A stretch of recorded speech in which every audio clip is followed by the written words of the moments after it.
Price the lord. ಯೇಸು ಕ್ರಿಸ್ತನ ಹೆಸರಿನಲ್ಲಿ ಜಯದ ವಾಕ್ಯ ಈ ಕಾರ್ಯಕ್ರಮಕ್ಕೆ ನಿಮ್ಮನ್ನು ನಾನು ಸ್ವಾಗತಿಸ್ತಾ ಇದ್ದೇನೆ. ಬನ್ನಿ, ಇವತ್ತಿನ ದಿನವು ಕರ್ತನಿಂದ ನೇಮಿಸಲ್ಪಟ್ಟಿದೆ. ಇದನ್ನು ನಾವು ಆನಂದ ಪಡೋಣ, ಸಂತೋಷ ಪಡೋಣ. ಸಂತೋಷ ಆನಂದದೊಡನೆ ನಾವು ತಂದೆಯ ದೇವರನ್ನು ಆರಾಧಿಸುವ. ನಿಮ್ಮ ಕಷ್ಟ, ಸಂಕಟ, ದುಃಖ, ನೋವು, ಚಿಂತೆ, ಬಾಧೆ ಅಥವಾ ಯಾವುದೊಂದು ಪರಿಸ್ಥಿತಿಯಲ್ಲಿ ಯಾವುದು ಹೋಗ್ತಾ ಇದ್ದೀರಿ, ಭಯಪಡಬೇಡ್ರಿ. ಕರ್ತ ನಿಮ್ಮ ಜೊತೆಯಲ್ಲಿದ್ದಾನೆ. ನಿಮ್ಮನ್ನು ಸಂತೈಸ್ತಾನೆ, ಆಧರಿಸ್ತಾನೆ, ಬಲಪಡಿಸ್ತಾನೆ, ನಿಮ್ಮನ್ನು ನಡೆಸ್ತಾನೆ.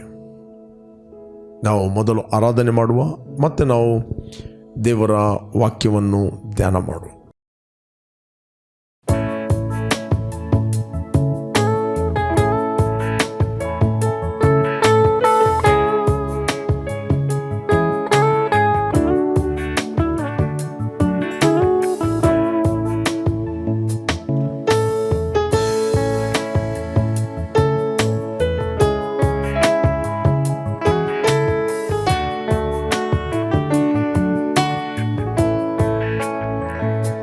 ಶ್ರೇಷ್ಠನೇ, ಉನ್ನತನೇ, ಪರಮೋನ್ನತನೇ, ಪರಿಶುದ್ಧನೇ.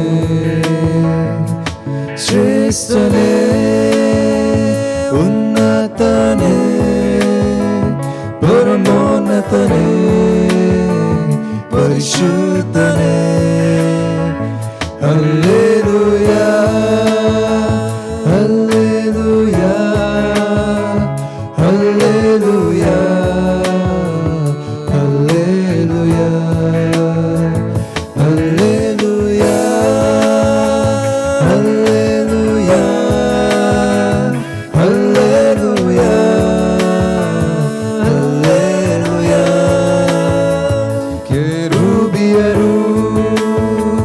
ಸೇರಾಫಿಯರು ನಾವೆಲ್ಲರೂ ಆರಾಧಿಸುವೆವು.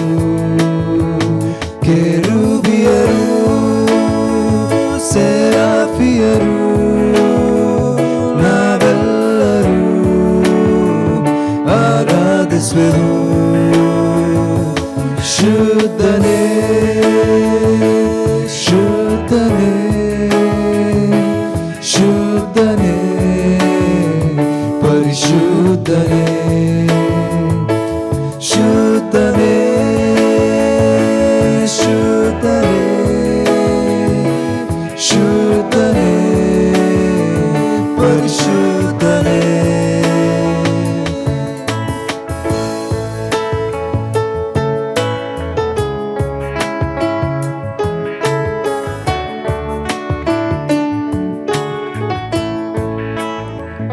ನಿನಗಾಗಿಯೇ ನಾ ಜೀವಿಸುವೆ, ನಿನಗಾಗಿಯೇ ನಾ ಬಾಳುವೆ.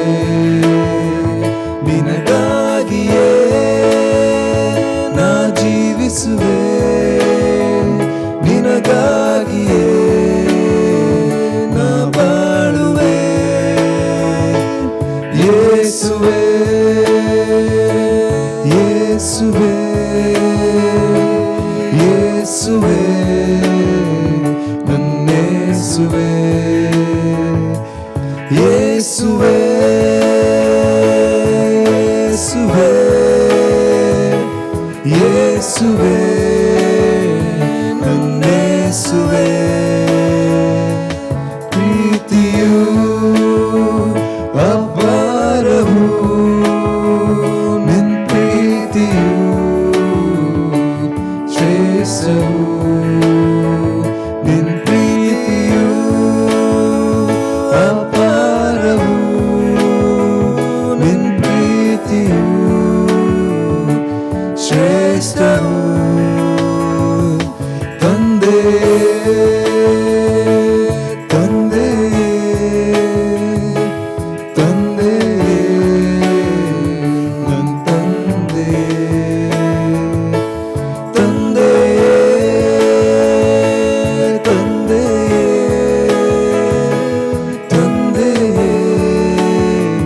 ನನ್ ತಂದೆ. ಶ್ರೇಷ್ಠನೇ, ಉನ್ನತನೇ,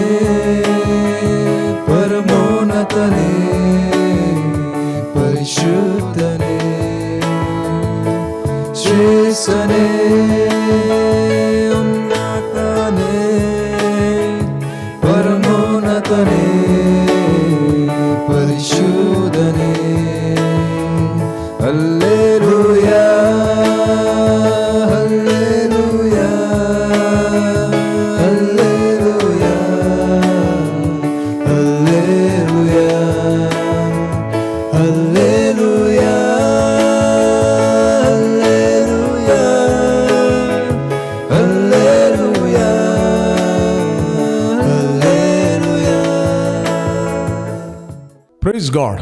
ದೇವರ ನಾಮಕ್ಕೆ ಸ್ತೋತ್ರವಾಗಲಿ. ಇವತ್ತು ನಾವು ಧ್ಯಾನಕ್ಕೆ ತೆಗೆದುಕೊಂಡಂತಹ ದೇವರ ವಾಕ್ಯದ ಭಾಗ ಜಾನೋಕ್ತಿ 1ನೇ ಅಧ್ಯಾಯ 33ನೇ ವಚನ. ನನ್ನ ಮಾತಿಗೆ ಕಿವಿಗೊಡುವನಾದರೂ ಸ್ವಸ್ಥವಾಗಿರುತ್ತಾ ಯಾವ ಕೇಡಿಗೂ ಭಯಪಡದೆ ಸುರಕ್ಷಿತನಾಗಿರುವನು ಎಂಬುದೇ. ಇಲ್ಲಿ ದೇವರ ವಾಕ್ಯ ಹೇಳ್ತದೆ, ದೇವರು ಹೇಳ್ತಾನೆ, ನನ್ನ ಮಾತಿಗೆ ಕಿವಿಗೊಡುವವನು ಬರ್ತದೆ ಸ್ವಸ್ಥವಾಗಿರುತ್ತಾ, ಆರೋಗ್ಯವಾಗಿರುತ್ತಾ, ಸೇಫ್ಟಿ ಆಗಿರುತ್ತಾ, ಸುರಕ್ಷಿತವಾಗಿರುತ್ತಾ, ಯಾವ ಕೇಡಿಗೂ ಭಯಪಡದೆ ಆತನು ಸುರಕ್ಷಿತನಾಗಿರುತ್ತಾನೆ. ಪ್ರಿಯರೇ, ದೇವರ ಮಾತು ಅದು ದೇವರಾಗಿದ್ದಾನೆ. ದೇವರ ಮಾತನ್ನು ಕೇಳುವುದಂದರೆ ನಾವು ದೇವರನ್ನು ಕೇಳುವಂಥದ್ದು.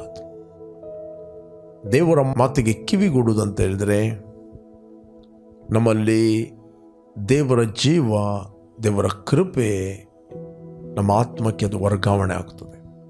ದೇವರ ಮಾತಿಗೆ ನಾವು ಕಿವಿಗೊಡುವುದಂತ ಹೇಳಿದರೆ ನಮ್ಮ ನಂಬಿಕೆ ಎಂಬ ಗುರಾಣಿ ಅದು ದೃಢವಾಗುತ್ತದೆ. ದೇವರ ವಾಕ್ಯ ಹೇಳ್ತದೆ, ದೇವರಿಂದ ಹುಟ್ಟಿರುವಂಥದ್ದೆಲ್ಲವೂ ಲೋಕವನ್ನು ಜಯಿಸ್ತದೆ. ಲೋಕವನ್ನು ಜಯಿಸುವುದಂದರೆ ಅದು ನಮ್ಮ ನಂಬಿಕೆ. ದೇವರು ನಮಗೆ ನಂಬಿಕೆ ಎಂಬ ಗುರಾಣಿಯನ್ನು ಕೊಟ್ಟಿದ್ದಾನೆ. ದ ಶೀಲ್ಡ್, ನಂಬಿಕೆ ಎಂಬ ಗುರಾಣಿ. ಲೋಕವನ್ನು ಜಯಿಸ್ತಂದರೆ ಅದು ನಮ್ಮ ನಂಬಿಕೆ. ನಂಬಿಕೆ ಹೇಗೆ ಬರುತ್ತದೆ? ವಾಕ್ಯವನ್ನು ಕೇಳುವುದರ ಮೂಲಕ ನಂಬಿಕೆ ಬರುತ್ತದೆ. The faith cometh by hearing and hearing by the word of god ಅಂತ ಕನ್ನಡದಲ್ಲಿದೆ. ಕೇಳಿದ ವಾಕ್ಯವೇ ನಂಬಿಕೆಗೆ ಆಧಾರ. ಅದಕ್ಕೆ ಕ್ರಿಸ್ತನ ವಾಕ್ಯವೇ ಆಧಾರ ಅಂತ ದೇವರ ವಾಕ್ಯ ಇದೆ. ಎಲ್ಲ ಮಾತುಗಳಲ್ಲ, ಕ್ರಿಸ್ತನ ವಾಕ್ಯ. ಇಲ್ಲಿ ನಾವು ಓದಿದ್ರೆ ನಮಗೆ ಸಿಗ್ತದೆ ರೋಮನ್ಸ್ 10:17 ಆದ ಕಾರಣ ಸಾರಿದ ವಾರ್ತೆಯು ನಂಬಿಕೆಗೆ ಆಧಾರ, ಆ ವಾರ್ತೆಗೆ ಕ್ರಿಸ್ತನ ವಾಕ್ಯವೇ ಆಧಾರ. ಇಲ್ಲಿ ಬರುತ್ತೆ, ಆದ ಕಾರಣ ಸಾರಿದ ವಾರ್ತೆಯು ನಂಬಿಕೆಗೆ ಆಧಾರ. ನಮ್ಮ ನಂಬಿಕೆಗೆ ಆಧಾರ ಸಾರಿದ ವಾಕ್ಯ, ದ ವರ್ಡ್ ಆಫ್ ಫೇತ್. ಸಾರಿದ ವಾಕ್ಯವೇ ನಂಬಿಕೆಗೆ ಆಧಾರ. The very very important. ಆದ ಕಾರಣ ಸಾರಿದ ವಾರ್ತೆಯು ನಂಬಿಕೆಗೆ ಆಧಾರ. ನಂಬಿಕೆ ಹೀಗೆ ಬರುವುದಿಲ್ಲ. ನಂಬಿಕೆ ಬರಬೇಕಂತ ಹೇಳಿದರೆ ಇನ್ನೊಬ್ಬನು ನಂಬಿಕೆಯಿಂದ ಮಾತಾಡಿದಾಗ ಆ ನಂಬಿಕೆ ಒಬ್ಬ ವ್ಯಕ್ತಿಯ ಒಳಗೆ ವರ್ಗಾವಣೆ ಆಗುತ್ತದೆ. ಅದಕ್ಕೆ ಬೈಬಲ್ ಸಾರಿದ ವಾರ್ತೆಯು ನಂಬಿಕೆಗೆ ಆಧಾರ. ಆ ವಾಕ್ಯಕ್ಕೆ ಯಾವುದು ವಾಕ್ಯ ಅಲ್ಲ ನಂಬಿಕೆಯಿಂದ ಮಾತಾಡುವಂಥದ್ದು. ಕ್ರಿಸ್ತನ ವಾಕ್ಯವೇ ಆಧಾರ, ಸ್ಟೋರಿಗಳಲ್ಲ. ಓಕೆ, ಸ್ಟೋರಿಗಳು, ಕಥೆಗಳು ಅಲ್ಲ, ಕ್ರಿಸ್ತನ ವಾಕ್ಯವೇ ಆಧಾರ. ಅದಕ್ಕೆ ಬೈಬಲ್ ಹೇಳ್ತದೆ 10ನೇ ಅಧ್ಯಾಯ ನಾವು 7-8 ವಚನವನ್ನು ಅದೇ ಚಾಪ್ಟರ್ಲ್ಲಿ ನಾವು ಓದಿದರೆ ನಮಗೆ ಸಿಗ್ತದೆ. 10ನೇ ಅಧ್ಯಾಯದಲ್ಲಿ, ನಿನ್ನ ಮನಸ್ಸಿನಲ್ಲಿ ಅಂದುಕೊಳ್ಳಬೇಡ, ದೇವರ ವಾಕ್ಯವು ನಿನ್ನ ಸಮೀಪದಲ್ಲಿ ಇದೆ, ಅದು ನಿನ್ನ ಬಾಯಿಯಲ್ಲಿಯೂ ನಿನ್ನ ಹೃದಯದಲ್ಲಿಯೂ ಇದೆ ಅನ್ನುತ್ತದೆ. ಆ ವಾಕ್ಯವು ನಾವು ಸಾರುವ ನಂಬಿಕೆಯ ವಿಷಯವಾದ ವಾಕ್ಯ. ನಂಬಿಕೆಯ ವಿಷಯವಾದ ವಾಕ್ಯ, ದ ವರ್ಡ್ ಆಫ್ ಫೇತ್. ಯಾವಾಗ ನೀವು ಯೇಸುವನ್ನು ರಕ್ಷಕನ ಒಡೆಯನೆಂದು ಅಂಗೀಕಾರ ಮಾಡಿದ್ದೀರಿ, ದೇವರು ತನ್ನ ನಂಬಿಕೆಯನ್ನು ನಿಮ್ಮ ಒಳಗೆ ಇಟ್ಟಿದ್ದಾನೆ. ಆ ನಂಬಿಕೆ ನಿಮ್ಮ ಒಳಗಿದೆ. ನೀವು ನಂಬಿ ಅದನ್ನು ಮಾತಾಡಬೇಕು. ಯಾವಾಗ ನೀವು ಮಾತಾಡುತ್ತೀರಿ, ನೀವು ಸಾರುತ್ತೀರಿ, ನೀವು ಹೇಳ್ತೀರಿ, ನೀವು ಅನೌನ್ಸ್ ಮಾಡುತ್ತೀರಿ, ಸಮಥಿಂಗ್ ನಿಮ್ಮ ನಾಲಿಗೆಯ ಮೂಲಕ ರಿಲೀಸ್ ಆಗುತ್ತದೆ. ಯಾಕಂತ ಹೇಳಿದ್ರೆ ದೇವರು ನಮ್ಮ ನಾಲಿಗೆಯಲ್ಲಿ ಜೀವ ಮತ್ತು ಮರಣವನ್ನು ಇಟ್ಟಿದ್ದಾನೆ. ಜೀವ ಮತ್ತು ಮರಣ ನಾಲಿಗೆಯ ವಶ ಅಂತ ಬೈಬಲ್ ಹೇಳ್ತದೆ. ಜಾನೋಕ್ತಿ 18:21 ವಚನದಲ್ಲಿ ನಾವು ಓದಿದರೆ ಸಿಗ್ತದೆ, ಜೀವ ಮತ್ತು ಮರಣ ಅದು ನಾಲಿಗೆಯ ವಶವಾಗಿದೆ. ಒಬ್ಬ ಬಾರ್ನ್ ಅಗೇನ್ ಆದ ವ್ಯಕ್ತಿ, ಕ್ರಿಸ್ತನಲ್ಲಿ ನೀನು ಯಾರಾಗಿದ್ದಿ, ಕ್ರಿಸ್ತನಲ್ಲಿ ನಿನ್ನ ದೇವರೊಟ್ಟಿಗೆ ಅನ್ಯೋನ್ಯತೆ ಏನು, ಕ್ರಿಸ್ತನಲ್ಲಿ ನೀನು ಏನು ಹೊಂದಿದ್ದಿ, ಸ್ಪಿರಿಚುವಲ್ ವರ್ಲ್ಡಲ್ಲಿ ನೀನು ಕ್ರಿಸ್ತನಲ್ಲಿ ಯಾರಾಗಿದ್ದಿ ಅದನ್ನು ನಂಬಿಕೆಯಲ್ಲಿ ನೀನು ಅನೌನ್ಸ್ ಮಾಡುವಂಥದ್ದಾಗಿದೆ. ಹೇಗೆ ನಿನ್ನ ಪಾಪಗಳು ಕ್ರಿಸ್ತನಲ್ಲಿ ಕ್ಷಮಿಸಲ್ಪಟ್ಟಿದೆ, ನಿನ್ನನ್ನು ದೇವರು ಹೇಗೆ ಕ್ಷಮಿಸಿದ್ದಾನೆ ನೀವು ಹೇಳುವಂಥದ್ದು. ಅದಕ್ಕೆ ಬೈಬಲ್ ಹೇಳಿದೆ, ಸಾರಿದ ವಾರ್ತೆಯು ನಂಬಿಕೆ. ಸಾರಿದ ವಾರ್ತೆಯಿಂದ ಏನು ಸಿಗ್ತದೆ? ನಂಬಿಕೆ.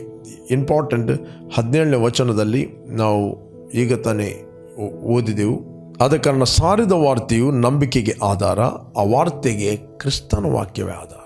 ಹಾಗೆ ಕ್ರಿಸ್ತನ ವಾಕ್ಯವೇ ಆಧಾರ, ಎಲ್ಲ ವಾಕ್ಯಗಳಲ್ಲ, ಕ್ರಿಸ್ತನ ವಾಕ್ಯ, ದ ವರ್ಡ್ ಆಫ್ ಕ್ರೈಸ್ಟ್. ಕ್ರಿಸ್ತನಲ್ಲಿ ನೀವೇನಾಗಿದ್ದೀರಿ? ದೇವರು ನಂಬಿಗಸ್ತನು, ಆತ ನಿಮ್ಮನ್ನು ತನ್ನ ಮಗನ ಅನ್ಯೋನ್ಯತೆ ಕರೆದಾತನು ಆತನೇ. Praise God. ತನ್ನ ಮಗನ ಫೆಲೋಶಿಪ್ಗೆ ನಿಮ್ಮನ್ನು ಕರೆದಿದ್ದಾನೆ, ಅನ್ಯೋನ್ಯತೆ ಕರೆದಿದ್ದಾನೆ, ಪಾರ್ಟ್ನರ್ ಆಗಲಿಕ್ಕೆ ಕರೆದಿದ್ದಾನೆ, ಹಕ್ಕುದಾರನಾಗಿ ನಿಮ್ಮನ್ನು ಕರೆದಿದ್ದಾನೆ, ಬಾಧ್ಯನಾಗಿ ನಿಮ್ಮನ್ನು ಕರೆದಿದ್ದಾನೆ. You are called by God. ನೀವು ದೇವರಿಂದ ಕರೆಯಲ್ಪಟ್ಟವರು. ಓಕೆ, ದೇವರು ನಿಮ್ಮನ್ನು ಕರೆದಿದ್ದಾನೆ. ಬೈಬಲ್ ಹೇಳುತ್ತೆ, ಆತನ ಮಾತಿಗೆ ಕಿವಿ ಕೊಡುವವನಾದರೂ ಸ್ವಸ್ಥವಾಗಿರುತ್ತಾ ಯಾವ ಕೇಡಿಗೂ ಭಯಪಡದೆ ಆತನು ಸುರಕ್ಷಿತನಾಗಿರುವನು. ಇವತ್ತು ನಿಮ್ಮ ನಂಬಿಕೆ ವೀಕ್ ಆಗ್ತದೆ ಯಾವಾಗ ಅಂತ ಹೇಳಿದ್ರೆ, ನೀವು ಕ್ರಿಸ್ತನ ವಾಕ್ಯವನ್ನು ಬಿಟ್ಟು ಬೇರೆ ಸ್ಟೋರಿಗಳನ್ನು ಕೇಳಿದಾಗ, ಕಥೆಗಳನ್ನು ಕೇಳಿದಾಗ, ಸುಳ್ಳುಗಳನ್ನು ಕೇಳಿದಾಗ, ಅಪನಂಬಿಕೆಯ ವ್ಯಕ್ತಿಯೊಟ್ಟಿಗೆ ಕೂತ್ಕೊಂಡಾಗ. ಅದಕ್ಕೆ ಕೀರ್ತನೆಗಾರನು ಹೇಳ್ತಾನೆ, ದುಷ್ಟರ ಆಲೋಚನೆಯಂತೆ ನಡೆಯದೆ, ಪಾಪಾತ್ಮರ ಮಾರ್ಗದಲ್ಲಿ ನಿಂತುಕೊಳ್ಳದೆ, ಧರ್ಮ ನಿಂದಕರೊಡನೆ ಕೂತುಕೊಳ್ಳದೆ, ದೇವರ ವಾಕ್ಯವನ್ನು, ದೇವರ ಯೆಹೋವನ ಧರ್ಮಶಾಸ್ತ್ರವನ್ನು ಹಗಲು ಇರುಳು ಧ್ಯಾನ ಮಾಡುವವನು ಅವನು ಎಷ್ಟೋ ಧನ್ಯನು. ಅವನು ನೀರಿನ ಕಾಲುವೆಗಳ ಬಳಿಯಲ್ಲಿ ಬೆಳೆದ ಮರವಾಗಿದ್ದಾನೆ. ಅಂಥ ಮರವು ತಕ್ಕ ಕಾಲದಲ್ಲಿ ಫಲ ಕೊಡುತ್ತದೆ, ಅದರ ಎಲೆ ಬಾಡುವುದೇ ಇಲ್ಲ.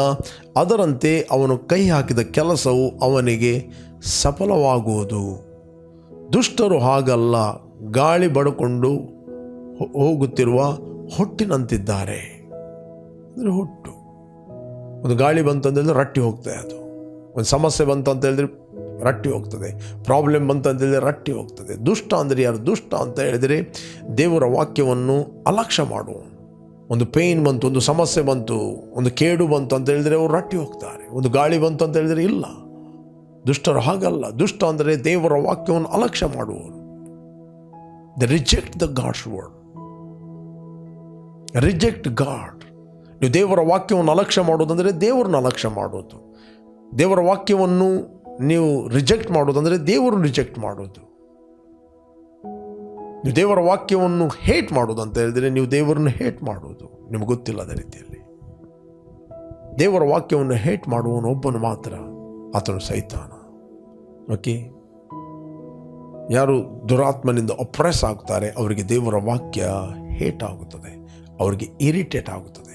ಆ್ಯಕ್ಚುಲಿ ಅವರಿಗೆ ಇರಿಟೇಟ್ ಆಗುವುದು ಅವರನ್ನು ಕಂಟ್ರೋಲ್ ಮಾಡುತ್ತಿರುವ ದುರಾತ್ಮನಿಗೆ ಇರಿಟೇಟ್ ಆಗುವುದು, ಕಿರಿಕಿರಿ ಆಗುವುದು. ದೇವರ ವಾಕ್ಯ ಕೇಳುತ್ತಿರುವಾಗ ಕಿರಿಕಿರಿ ಆಗುವುದು ಆ್ಯಕ್ಚುಲಿ ದುರಾತ್ಮಗಳಿಗೆ. ದುರಾತ್ಮಗಳಿಗೆ ಕಿರಿಕಿರಿ ಆದಾಗ ದುರಾತ್ಮಗಳನ್ನು ಅಂಟಿಕೊಂಡಿದ್ದ ಇವರಿಗೆ ಕೂಡ ಕಿರಿಕಿರಿ ಆಗ್ತದೆ. ಒಮ್ಮೆ ಬಂದ್ ಮಾಡಿ, ಒಮ್ಮೆ ಅದು ಸ್ಟಾಪ್ ಮಾಡಿ. ಆ್ಯಕ್ಚುಲಿ ದುರಾತ್ಮಗಳು ಹೇಳ್ತವೆ ಸ್ಟಾಪ್ ಮಾಡಿ, ಅವುಗಳಿಗೆ ಕೇಳಲಿಕ್ಕೆ ಆಗೋದಿಲ್ಲ, ಅವುಗಳಿಗೆ ಕಿರಿಕಿರಿ ಆಗುತ್ತದೆ. ಯಾವ ವ್ಯಕ್ತಿ ದುರಾತ್ಮನ ಸ್ವರವನ್ನು ಕೇಳಿ, ಲೋಕದ ಸ್ವರವನ್ನು ಕೇಳಿ ಅದಕ್ಕೆ ಪ್ರೊಸೆಸ್ ಆಗಿದಾನೋ ಅವನಿಗೆ ಅದು ಕಿರಿಕಿರಿ ಆಗುತ್ತದೆ. ಜನರಲ್ಲಿ ಹಾರ್ಟ್ಫುಲಿ ಅವನ ಕಷ್ಟ ಕಾಲದಲ್ಲಿ, ಅವನ ಸಮಸ್ಯೆಯಲ್ಲಿ, ಅವನ ನೋವಿನಲ್ಲಿ ಆತನು ದೇವರನ್ನು ಹುಡುಕುವುದಾದರೆ ದೇವರ ಪವಿತ್ರಾತ್ಮನು ಅವನಲ್ಲಿ ಆನಂದವನ್ನುಂಟು ಮಾಡುತ್ತಾನೆ. ನಿನ್ನ ದುಃಖ ಹೋಗಿ ನಿನ್ನ ಆನಂದ ಉಂಟಾಗುತ್ತದೆ. ಒಂದು ವೇಳೆ ನೀನು ಭಯದಲ್ಲಿದ್ದೀಯೋ, ಗಲಿಬಿಲಿಯಲ್ಲಿದ್ದೀಯೋ, ಅದಕ್ಕೆ ದೇವರು ಕಾರಣ ಅಲ್ಲ. It is the evil spirit. Fear is a spirit, hatred is a spirit, it is the evil spirit. ಅದೊಂದು ದುರಾತ್ಮವಾಗಿದ್ದಾನೆ. ಭಯ ಅಂತ ಹೇಳಿದರೆ ಅದು ನಿಮ್ಮ ಎಮೋಷನ್ಗಳಲ್ಲಿ, ನಿಮ್ಮ ಆಲೋಚನೆಗಳಲ್ಲಿ ಆಲೋಚನೆ ಆಗುತ್ತದೆ. ನೀವು ಅನ್ನಿಸ್ತೀರಿ ಅದು ನನ್ನದೇ ಆಲೋಚನೆ ಅಂತ. ಒಬ್ಬನಿಗೆ ನೀವು ಹೇಟ್ ಮಾಡುತ್ತೀರಿ, ಒಬ್ಬನು ದ್ವೇಷಿಸ್ತೀರಿ. ಯಾಕೆ? ದುರಾತ್ಮ ನಿಮ್ಮ ಆಲೋಚನೆಗಳಲ್ಲಿ ಆಲೋಚನೆ ಮಾಡುತ್ತಾನೆ. ಮೇ ಬಿ ನಿಮಗೆ ಏನು ಲೋನ್ಲಿ ಫೀಲ್ ಆಗ್ತಾ ಇದೆ. ಆ ದುರಾತ್ಮಗಳು ನಿಮ್ಮ ಆಲೋಚನೆಯಲ್ಲಿ ಆಲೋಚನೆ ಮಾಡಿ ಮಾತಾಡ್ತವೆ. ನಿನಗೆ ಯಾರೂ ಇಲ್ಲ, ನಿನ್ನನ್ನು ಯಾರೂ ಪ್ರೀತಿಸ್ತಿಲ್ಲ, ಎಲ್ಲ ನಿನ್ನ ಕೈ ಬಿಟ್ಟಿದ್ದಾನೆ. ಓಕೆ, ರಿಜೆಕ್ಷನ್ ಫೀಲ್ ಆಗುತ್ತದೆ. ಅಂದರೆ ನೀನು ಅನ್ನಿಸ್ತಿ ನನ್ನನ್ನೆಲ್ಲ ರಿಜೆಕ್ಟ್ ಮಾಡಿದ್ದಾರೆ, ಪಾಸ್ಟ್ ರಿಜೆಕ್ಟ್ ಮಾಡಿದ್ದಾರೆ, ಲೀಡರ್ ರಿಜೆಕ್ಟ್ ಮಾಡಿದ್ದಾರೆ, ನನ್ನ ಕುಟುಂಬದವರು ರಿಜೆಕ್ಟ್ ಮಾಡಿದ್ದಾರೆ. ಆ ರಿಜೆಕ್ಷನ್ ಸ್ಟೋರಿಗಳನ್ನು ಹೇಳ್ತಿ.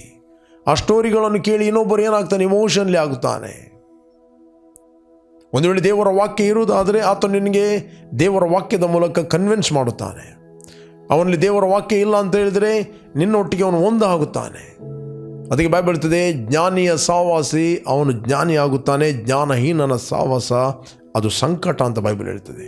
ಜ್ಞಾನಿಯ ಸಹವಾಸಿ ಆತನು ಜ್ಞಾನಿ, ಜ್ಞಾನಹೀನನ ಸಹವಾಸಿ ಜ್ಞಾನಹೀನ ಅಂತ ಹೇಳುವುದಿಲ್ಲ,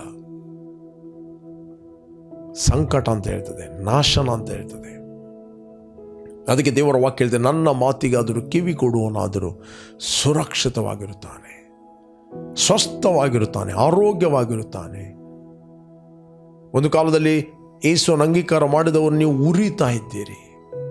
ಅನೇಕ ಟೆಸ್ಟ್ ಮನೆಯೊಟ್ಟಿಗೆ ನೀವು ಹಿಂದೆ ಬಂದಿದ್ದೀರಿ. ನಿಮ್ಮ ಜೀವಿತದಲ್ಲಿ ಅನೇಕ ಅದ್ಭುತಗಳಾಗಿದೆ.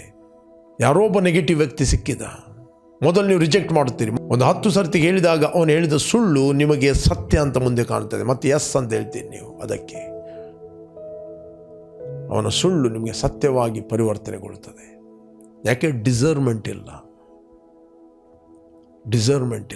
ಒಬ್ಬ ಬಿಟರ್ನೆಸ್ನಿಂದ ಮಾತಾಡುತ್ತಾನೆ, ಕಹಿ ಭಾವನೆಯಿಂದ ಮಾತಾಡುತ್ತಾನೆ, ಅದು ನಿಮಗೆ ಸತ್ಯ ಅಂತ ಕಾಣ್ತದೆ. ಬಟ್ ಎವ್ರಿ ಟೈಮ್ ನಮ್ಮನ್ನು ನಾವು ಸಪ್ರೇಟ್ ಮಾಡಬೇಕು, ನಮ್ಮ ಜೀವಿತವನ್ನು ದೇವರಿಗೋಸ್ಕರ ಡೆಡಿಕೇಟ್ ಮಾಡಬೇಕು ಮತ್ತು ದೇವರ ವಾಕ್ಯವನ್ನು ನಾವು ಕೇಳಬೇಕು. ನನ್ನ ಮಾತಿಗೆ ಕಿವಿ ಕೊಡುವನಾದರೂ ಸುರಕ್ಷಿತನಾಗಿರ್ತಾನೆ, ಸ್ವಸ್ಥವಾಗಿರುತ್ತಾನೆ, ಯಾವ ಕೇಡಿಗೂ ಆತನು ಭಯಪಡೋದಿಲ್ಲ. ಯೇಸು ಸ್ವಾಮಿ ಹೇಳಿದ, ರೈಟ್, ತಂದೆ, ನಾನು ಲೋಕದವನಲ್ಲದೆ ಇರುವ ಪ್ರಕಾರ ಇವರು ಕೂಡ ಲೋಕದವರಲ್ಲ, ಲೋಕದಿಂದ ತೆಗೆಯಬೇಕೆಂದು ನಾನು ಕೇಳಿಕೊಳ್ಳುವುದಿಲ್ಲ. ಕೆಡುಕನಿಂದ ನೀನು ತಪ್ಪಿಸಿ ಕಾಪಾಡು. ಇವತ್ತು ನಮ್ಮನ್ನು ಕೆಡುಕನಿಂದ ತಪ್ಪಿಸಿ ಕಾಪಾಡಲಿಕ್ಕೆ ದೇವರು ನಮಗೆ ವಾಕ್ಯ ಕೊಟ್ಟಿದ್ದಾನೆ. ಒಂದು ವೇಳೆ ದೇವರ ವಾಕ್ಯಕ್ಕೆ ಕಿವಿ ಕೊಡುವುದಾದರೆ ನಿಮ್ಮ ನಂಬಿಕೆಯ ಗುರಾಣಿ ಅದು ಸ್ಟ್ರಾಂಗ್ ಆಗುತ್ತದೆ. ನಂಬಿಕೆ ಎಂಬ ಗುರಾಣಿಯನ್ನು ಹಿಡ್ಕೊಳ್ರಿ, ಆಗ ಕೆಡುಕನ ಅಗ್ನಿ ಬಾಣಗಳನ್ನು ನೀವು ಆರಿಸ್ತೀರಿ. ಕೆಡುಕನ ಅಗ್ನಿ ಬಾಣಗಳು ಯಾವುದು? ನಾಲಿಗೆಯು ನರಕದಿಂದ ಬೆಂಕಿಯನ್ನು ಹಚ್ಚಿ ಪ್ರಪಂಚ ಎಂಬ ಚಕ್ರಕ್ಕೆ ಬೆಂಕಿ ಕೊಡುತ್ತದೆ. ಯಾಕೋಬನ ಗ್ರಂಥದಲ್ಲಿ ನೀವು ಓದಿದ್ದೀರಿ. ನಾಲಿಗೆ ನರಕದಿಂದ ಬೆಂಕಿಯನ್ನು ಹಚ್ಚಿ ಪ್ರಪಂಚ ಎಂಬ ಚಕ್ರಕ್ಕೆ ಅದು ಬೆಂಕಿ ಕೊಡುತ್ತದೆ. ಅನೇಕ ನಕಾರಾತ್ಮಕ ಮಾತುಗಳು ನಿಮ್ಮ ವಿರುದ್ಧವಾಗಿ ಬರಬಹುದು. ಮೀಡಿಯಾದ ಮೂಲಕ, ಸೋಷಿಯಲ್ ಮೀಡಿಯಾದ ಮೂಲಕ, ಜನರ ಮೂಲಕ. ಅದನ್ನು ಕಿವಿ ಕೊಡಲಿಕ್ಕೆ ಹೋಗಬೇಡ್ರಿ.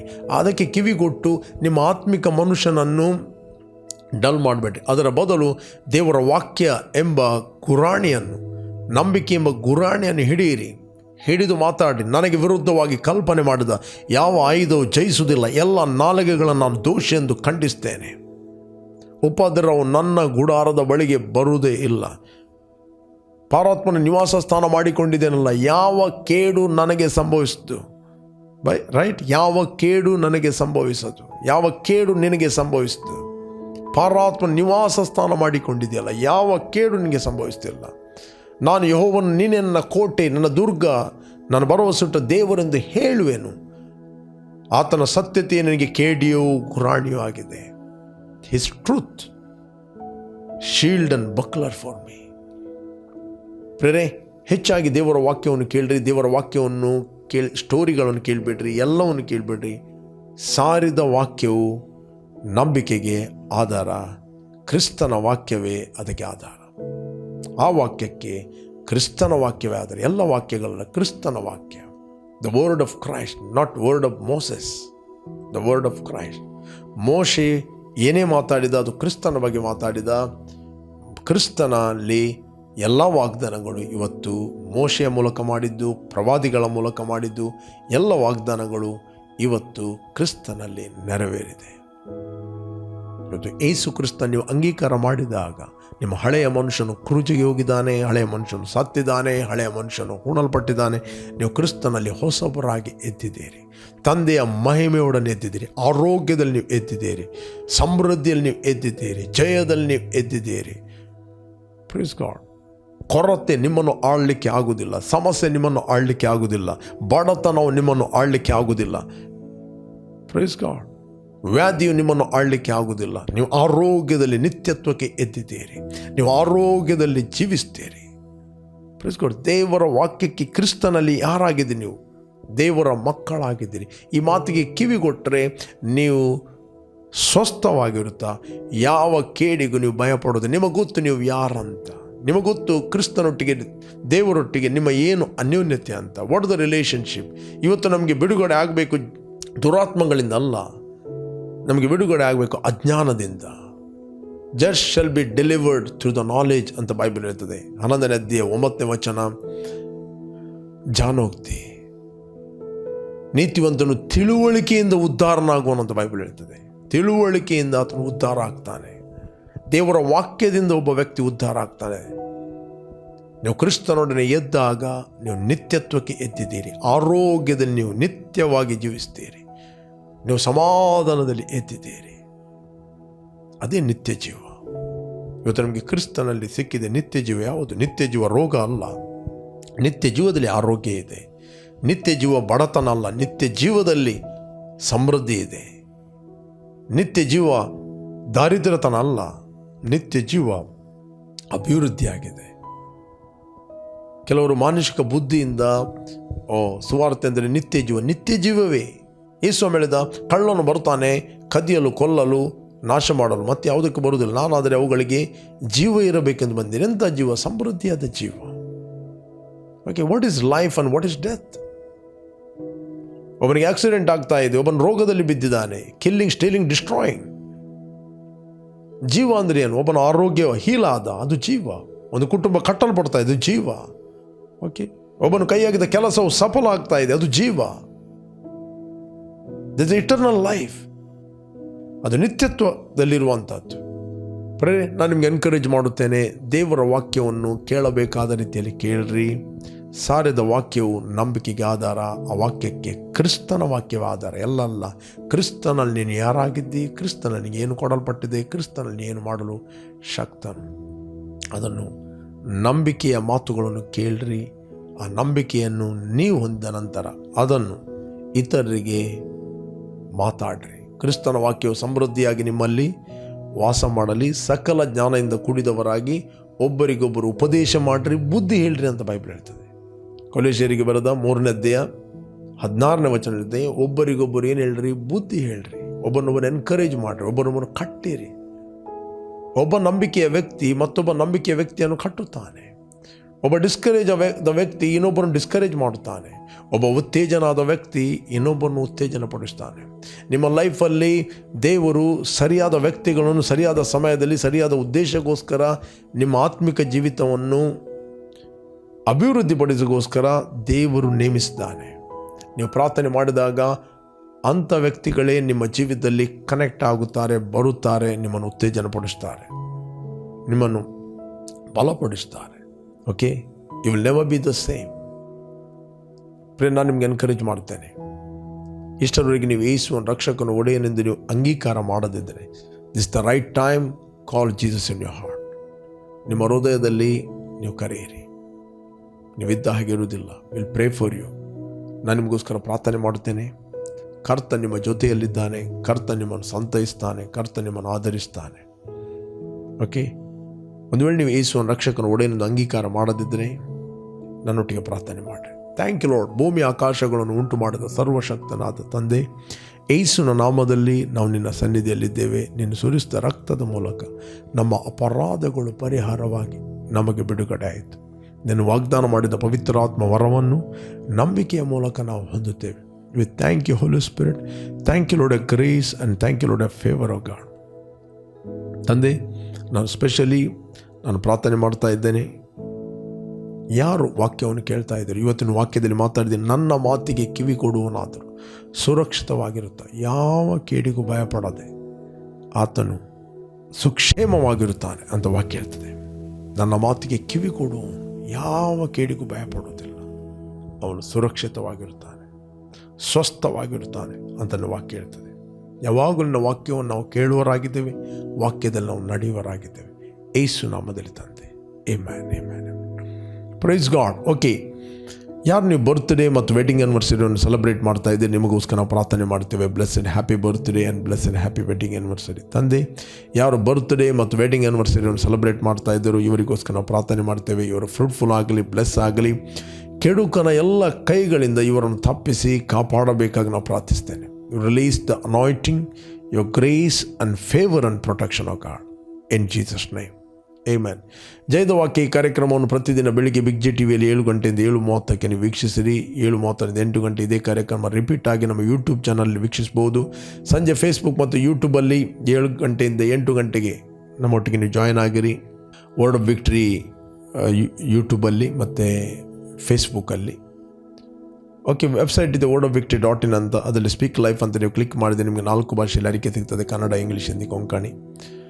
ಮತ್ತು ಕಂಟಿನ್ಯೂ ಆಗಿ ಬಿಗ್ ಜೆ ಟಿವಿಯಲ್ಲಿ ಜಯದ ವಾಕ್ಯ ಮತ್ತು ನಮ್ಮ ವರ್ಡ್ ಆಫ್ ವಿಕ್ಟ್ರಿ ಚಾನಲಲ್ಲಿ ನೀವು ವೀಕ್ಷಿಸಿರಿ. You are bless. ಆಮೆನ್.